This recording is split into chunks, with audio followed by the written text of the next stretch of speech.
Tonight, after a fatal shooting at a local gas station Friday morning, Oconee County Police are offering a $10,000 reward for information leading to the arrest of the suspect. Then, UGA students are taking spring break trips despite concerns from public health officials. Later, a look into the Barrow County Food Pantry's effort to aid local families facing food insecurity. All of this and more coming up on Grady Newsource. This is Northeast Georgia's only local source for TV news. From the Grady College of the University of Georgia, this is Grady Newsource. Good evening, I'm Xavier Hood and welcome to Grady Newsource. Oconee County investigators are still looking for a suspect in a racetrack gas station shooting that has shocked the community. Grady Newsource reporter Madison Castle reports authorities are asking for help and offering an award. The Oconee County Sheriff's Department announced today that they are offering a $10,000 reward for information that leads to the arrest of the suspect involved in a shooting that occurred at the racetrack gas station on March 19th around 2 a.m. 23-year-old clerk Elijah Wood was shot and killed by an unidentified suspect. A customer entering the store after the shooting found the clerk and alerted the authorities. Deputies arrived shortly after and began performing CPR until medical personnel could get there, where they announced him dead at the scene. The Sheriff's Department released surveillance video of the suspect. The suspect is seen walking into the store with a gun and running out of the store a few minutes later. Sheriff James Hale says it was a tough day for the department as he knows the victim's family well. He didn't even have to look up his father's address to deliver the news. The biggest problem I think we're having right now is that too many people consider themselves internet super sleuths. And they're muddying the water for us on the internet. Sheriff Hale says they do not know the motive behind the shooting and are working to figure out why it happened. So the biggest thing is to get the general public to understand that we know how to do our job and that we're doing a real good job of it. We're trying to get as much information as we can on this thing. Community members can donate to the Sheriff's Reward Fund at any Oconee State Bank branch. The FBI and Racetrack have already donated $5,000 each. If you have information about the shooting or the suspect, authorities ask that you please contact Oconee County Sheriff's Department. I'm Madison Castle with Grady Newsource. Congressman Jody Hice announced this morning that he will be running for Georgia Secretary of State in this upcoming election. He cites, quotes, cracks in the integrity of our election as a reason for throwing his name in the race. In a Twitter post, Hice claims that he has gotten former President Donald Trump's endorsement. In his endorsement, Trump says that Hice will fight for free, fair, and secure elections for Georgia. The office of the current Secretary of State says they have not found any substantial evidence of widespread voter fraud in 2020's election. This morning, AstraZeneca released data from the U.S. trials for their COVID-19 vaccine. Grady Newsource reporter Jerry Eggleston has more on their findings. America is one step closer to getting their vaccine approved for emergency use here in the United States. In a release early this morning, they showed the details of their study, and their vaccine has a 79% efficacy in preventing symptomatic COVID-19 cases, 100% efficacy against hospitalization and death, and an 80% efficacy in people aged 65 and older. The release also notes that there were no major health concerns related to the vaccine during the trial. So how does this stack up to all of the other vaccines that have already made their way onto the market? Well, for Pfizer and Moderna, the vaccines have 100% efficacy against severe COVID-19 disease. Johnson & Johnson has about 86% efficacy when it comes to that, but AstraZeneca's study shows 100% efficacy against hospitalizations and severe COVID. That has been a big part of all of these vaccine trials. So when will you potentially be able to get a shot from AstraZeneca? Well, officials say they are bringing their findings from this study to the FDA in the coming weeks, and we could have a decision from the FDA in a few weeks after that. So we will, of course, stay on top of that for you. For now, though, for Grady Newsource, I'm Jared Eggleston. Changes are underway in Athens as Georgia bars no longer need to include capacity limits under new state guidance. Grady Newsource reporter Irena Plunkett tells us how bar owners are reacting.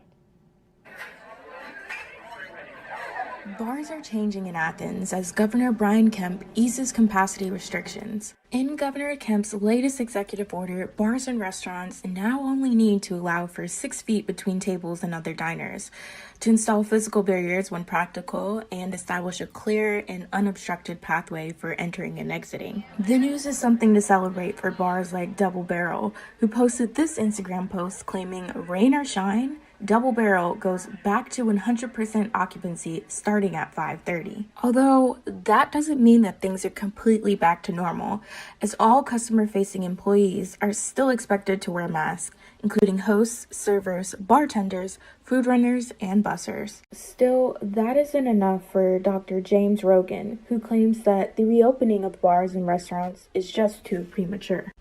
It's a travesty to begin to start going into these bars and not social distance is way too soon. They still need to practice social distancing. A lot of people are not taking the vaccine. We got a long way to go. Former bar manager Shoal Wright says the change has eased some scheduling problems in the bar industry. Pretty much everyone's pretty happy about it. I've been having to deal with, I stepped down from managing at the end of January this year. But before then, I would get texts all the time from bartenders asking why they wouldn't get scheduled and all this stuff. And I just had to explain that it wasn't anything on their end. It's just we have too many employees for how many people we can schedule. Now, despite being able to operate at 100% capacity, the drinks stopped flowing at 11:30. For Grady Newsource, Irena Plunkett. Spring break travel has picked up despite concerns from public health officials. Miami Beach City is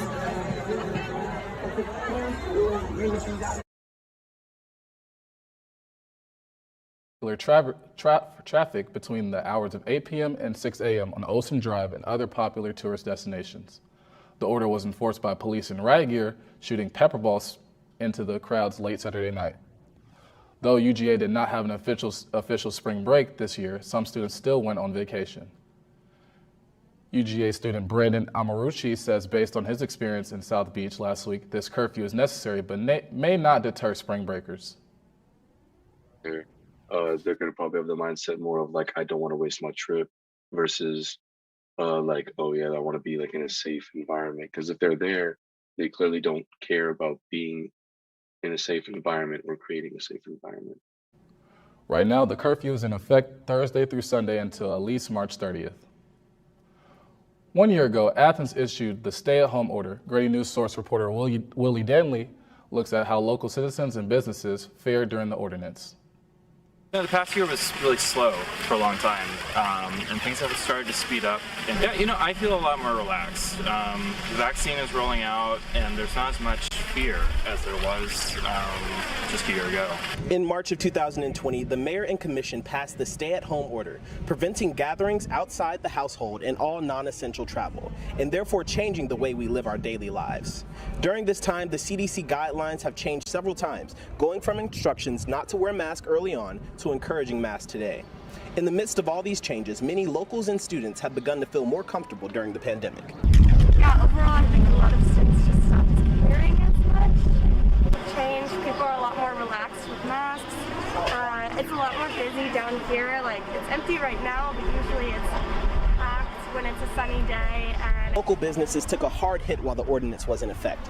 Hannah Robinson works at the Impeccable Pig in downtown Athens, and she says that the stay-at-home order was tough on businesses this past year. So we actually had to close down for a few months. It hit us really hard for in the beginning there. We had to let go of most of our staff. We had a 2-person staff for about 6 months. It's hard, but I feel like in Athens we're all in it together. So it's like a community building thing almost.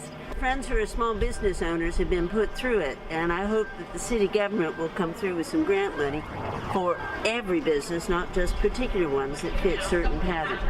1 year has passed and the streets are looking busier and businesses are beginning to recover. The Athens-Clarke County government has had local loans and grants available to businesses, like the SBA Economic Injury and Disaster Loan. For more information, visit athensgeorgia.com. Although things are beginning to feel more comfortable here in Athens, the CDC still suggests to wear your mask, keep 6 feet apart, and avoid large gatherings. I'm Willie Danley, Grady Newsource. Coming up after the break, the Georgia Department of Education recently expanded the free school meal program to all K-12 students throughout the state. Stay tuned for more. What to expect when you're expecting. Like you. A teenager. Today, I'm going to show you how to teen-proof your home. First step, hide the car keys. Preferably somewhere they would never look. Challenges will come up. Be ready for them. Hi, honey. Ready for the... Mom, you don't use mannequins in the mannequin challenge. You don't have to know it all to be a perfect parent. Thousands of teens in foster care will love you just the same.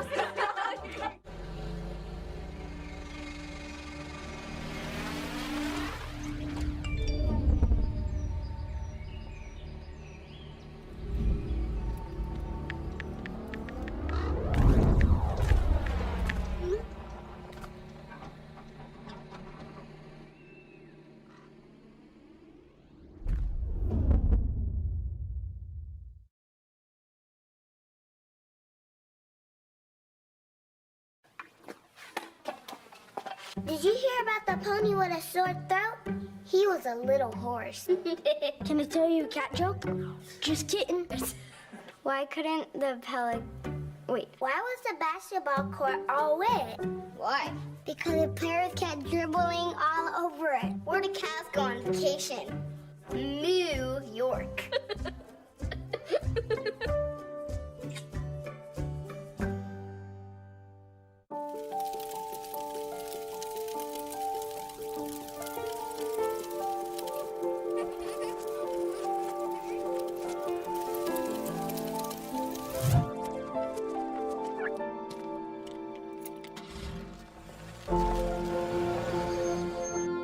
Did you know parking over tall, dry grass can spark a wildfire? Only you can prevent wildfires. All public school students in Georgia K-12 public schools are now eligible for free meals. Grady Newsource reporter Nick Finch spoke to the State Department of Education on why they did that and to parents to see the impact. The Georgia Department of Education recently announced a big policy change in its K-12 schools, free school meals for all. The plan runs from now until September 30th, 2021, with the option to be extended pending further review.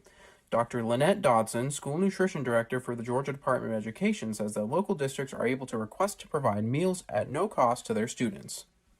The fact that all of that economic factors removed, I think also makes school meals more relevant to the rest of the educational process. Dodson says roughly a little over 1 million of the state's 1.7 million K-12 public students eat school meals on a daily basis.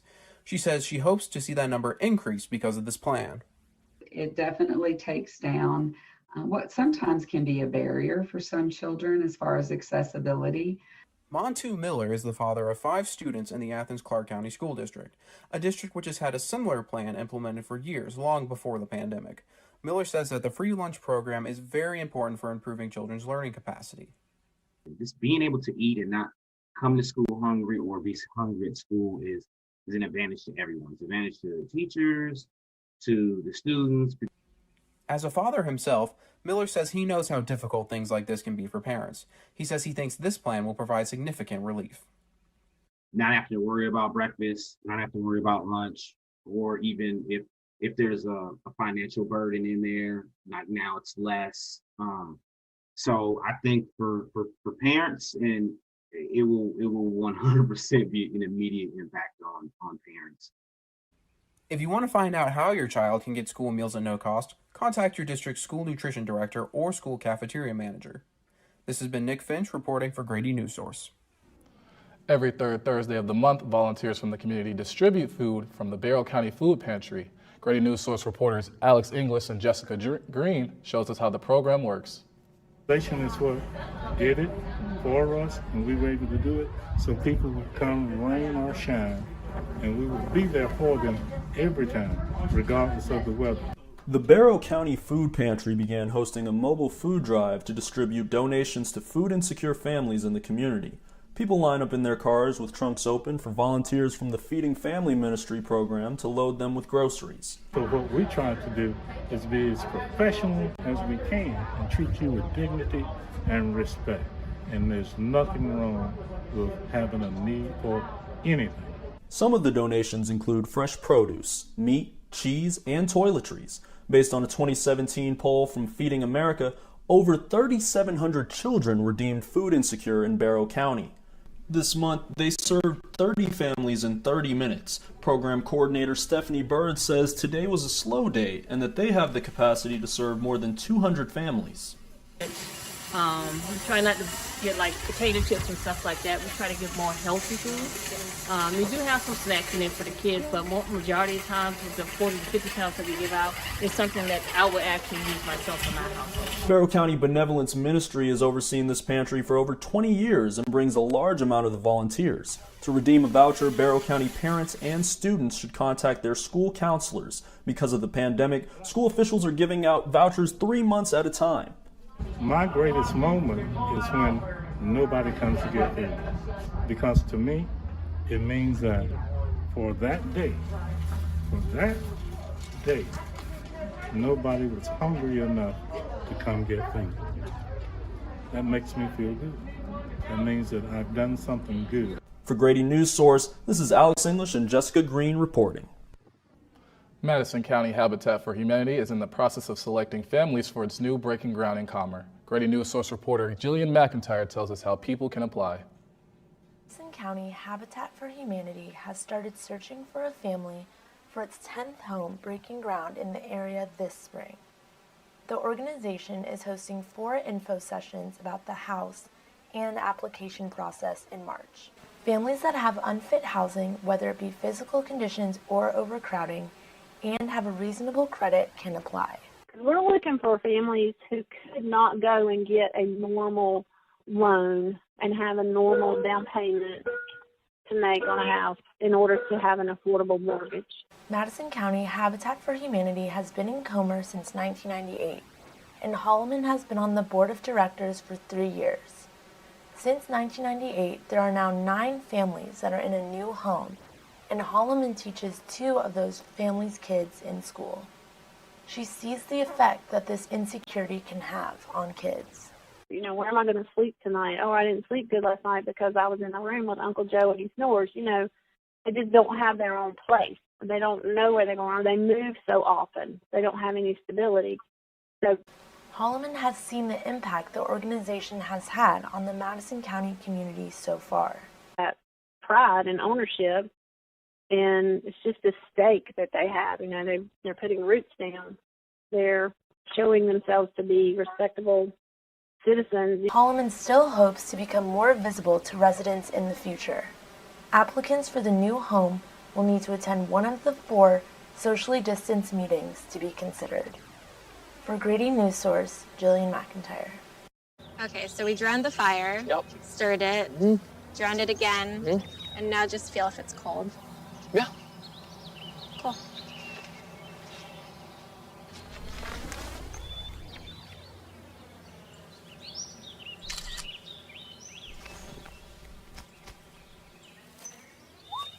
Smokey just gave me a bear hug. I know. Already posted it. Take a look under your bed. Find stuff under there? What about jobs? No? Now try your closet. Still no jobs? Just more stuff? Well, you really have both. See, stuff is defined as household articles considered as a group. Sometimes this stuff is no longer needed. Wait, no longer needed? That can't be right. Because remember those jobs you were looking for? Those are really needed. And they're the stuff inside your stuff. Our job is to unlock those jobs. And it starts when you donate your stuff to your local Goodwill. Here's how we do it. When you donate to Goodwill, we sell your stuff to provide job training for people right here in your community. So just by teaming up with Goodwill, you help create jobs. And isn't that worth parting with the leftover keytar from your 80s cover band? Goodwill. Donate stuff, create jobs.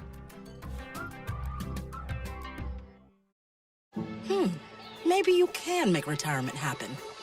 After all, you made this vacation happen. Double points with every purchase? Cleverly merging promotions. Love it. cross-referencing travel sites, and booking all your flights with those vouchers. I got us bumped. They were like, oh, but now they're like, aloha. You aced this vacation. Now get the tips you need to get on track at aceyourretirement.org. And now, the weather. Now here's Grady Newsource reporter Asmara Yakub with the weather. This weekend, a real March Madness surfaced when photos and posts appeared on social media comparing the weight room setup for the NCAA women's and men's basketball tournaments. The difference between the treatment of the teams were drastic, as the men's team weight room included Olympic bars and weights, and the women were given a set of dumbbells and yoga mats. Later, more photos surfaced comparing the food and swag bags the men and women each received. The NCAA admitted to not providing equal treatment and amenities to the female players. Dick's Sporting Goods quickly jumped behind the cause, tweeting that they had truckloads of equipment ready to ship to the women's basketball bubble.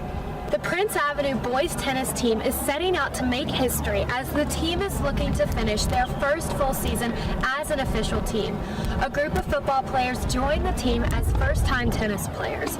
The Wolverines are 5-3 this season, and despite the team's lack of experience, they continue to make strides towards improvement, already playing twice the amount of games they played last season. Prince Avenue only played 4 games last season before their season was cut short due to COVID-19. With Grady Sports, I'm Jessica Thornton. Hello. Hi. I'm from Blue Hood Stone Barns. We brought a meal for you, and I'm here to serve it to you. Okay, great. Come in. Zucchini carbonara, made from zucchini that was harvested earlier this morning. Again? Hey, Dan Barber. You have room for a little bit more? Come on in. Brochettes, the sausage. So when we made that zucchini carbonara, you know, they're the end pieces of the zucchini, and they're the cores that we cut away, not to mention zucchini flour. Usually those get thrown out. We use them to create an entire second dish. Does that, oh. Again? I'm here to bring you your third course. It's the vines from your zucchini. We'll have a little zucchini stem pasta, a different experience of zucchini. When we start to think differently about our food, we can get a lot more out of it. This is delicious.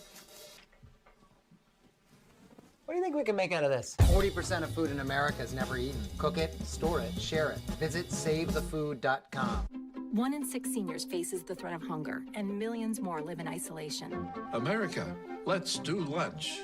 Drop off a hot meal and say a quick hello. Volunteer for Meals on Wheels by donating your lunch break at americaletsdolunch.org. Laughing too hard at one of your colleagues' jokes at the office party? He's not even funny. Warning sign. Those drinks are probably going to your head. Probably okay isn't okay when it comes to drinking and driving. They call me Maxie, but I prefer tripod. I was your above-average four-legged homie, and then wham-bam minivan. Some people pity me. Now that's lame. I still run, fetch, and swim. And the ladies love me. I'm the ultimate wingman. Just don't ask me to high-five.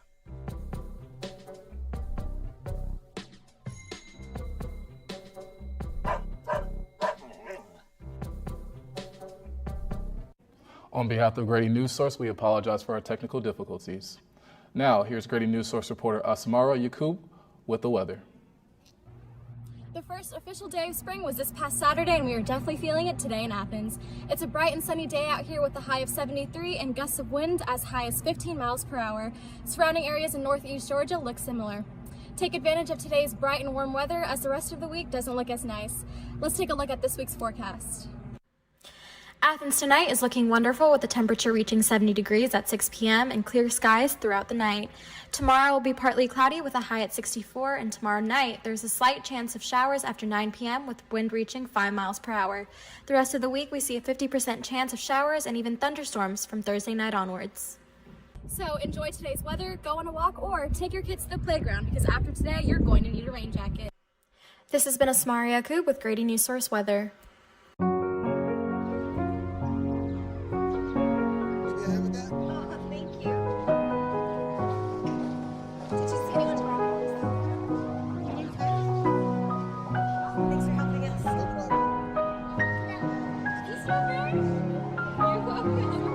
We'd do anything for kids. Yet 1 in 6 children in the U.S. struggle with hunger. Help end childhood hunger near you. Learn how at feedingamerica.org.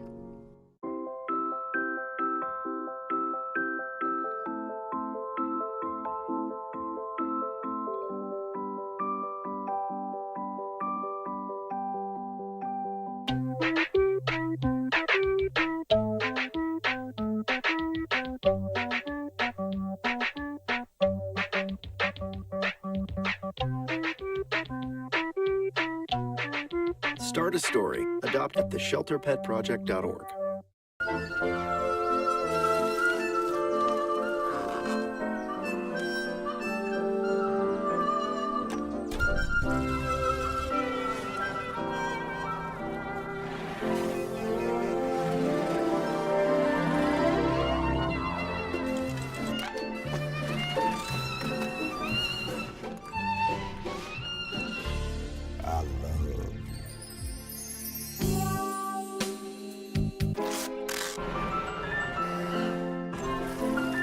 Can we get strawberries? Okay.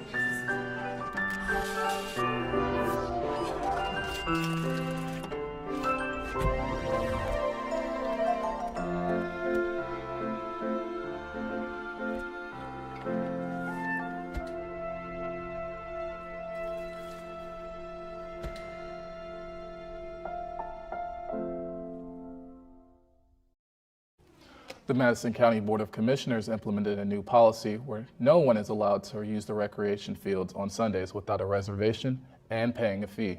Grady Newsource reporter Zach Miles has more on the public reaction. The Madison County community took to Facebook with concerns throughout the weekend. Many believe that no Madison County residents should have to pay fees to use facilities that they are paying for with their own tax dollars. Many are saying that recreation should be a public service. In a Facebook post, the Madison County Little League says that they were asked to help pay $65,000 for recreation facility use in addition to daily game and maintenance fees. Since they could not support this entire budget, many Little League athletes have been forced to find different leagues, as there are no Little League or rec programs offered to children over 12 years old at the moment. Madison County District 4 Commissioner Brian Kirk has been fielding questions from citizens and ensures that the commissioners are working to fix this issue due to multiple barriers. You know, it's miscommunication. It's also understaffing because we don't really have a staff. We use a lot of high school kids, and we haven't had as many of those just because of the COVID situation. Kirk encourages all citizens to come to the Board of Commissioners meeting next Monday who wish to share their concerns as they hope to solve these issues. I'm Zach Miles with Grady Newsource. Thanks for tuning in to Grady Newsource. I'm Xavier Hood. Have a good night.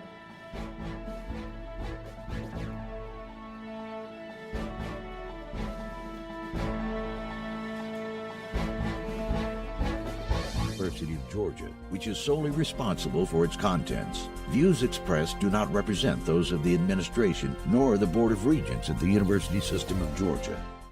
There's a lot of fear in coming back to school. I'm a 40-year-old man that walked in there to get his high school diploma. It was very hard for me, but one of the teachers was Miss Araceli. She gave me direction. Every single time I had a question, she'll put down whatever she's doing and she'll sit there with you until you get it. 50% of getting your high school diploma is walking through those doors. The other 50% is doing the work. Find free adult education classes near you at finishyourdiploma.org. Is your family in need of more quality time together? Hello, I'm Dr. Spruce. Nature is best enjoyed together. So bring the whole family to discover all the bonding and stress-reducing benefits parks and forests have to offer. Visit discovertheforest.org and trade in phone time for family time.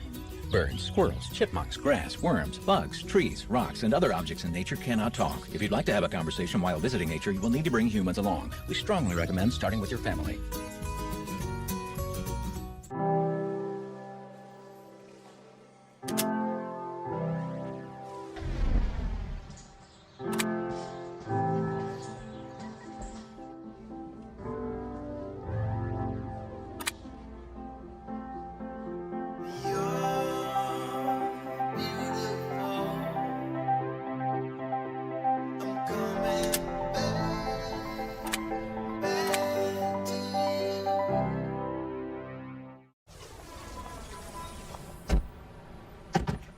la la la la la. I love you so. I love you. I love you. La la la la. La la la la la la la. We're here. It's a short drive from your neighborhood to your naturehood. To find a neighborhood park or green space near you, visit discovertheforest.org.